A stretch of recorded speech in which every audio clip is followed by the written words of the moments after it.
రాత్రి 11 గంటలకు పడుకుంటాడు పిల్లలు. 11 అయినా పడుకోడు. కాలేజీకి రాడు, పడుకోడుగా తల్లిదండ్రులకు నిద్ర వస్తూ ఉంటుంది. పడుకుంటే వీడు ఏం పంపుతాడో, ఏం మాట్లాడతాడో, ఏం చూస్తాడో టీవీలో అని ఒక బెంగ. అందుకని ఏం చేస్తాడు, పడుకోరా పడుకోరా పడుకోరా అంటే పడుకుంటాడు.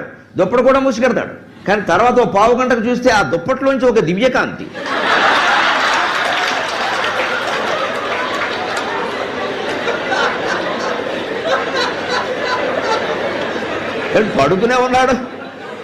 పడుకునే ఉన్నాడు దుప్పట్లో ఈ దివ్యకాంతి ఏమిటి? విశ్వరూప సందర్శన యోగ ఏకాదశోధ్యాయ.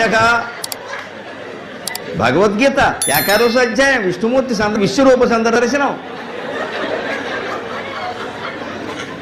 ఏంటంటే ఏం జరుగుతుందో మీకు తెలుసు. ఎందుకు వెలుగుతుందో? స్మార్ట్ ఫోన్ లైట్ బ్రహ్మాండంగా వెలుగుతుంది అక్కడ.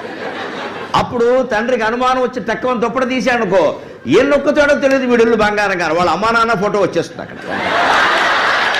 నొక్కుతాడు. డాడీ డాడీ అంటాడు. ఏమిటా అంటే మిమ్మల్ని అమ్మని ఆరాధిస్తున్నాను.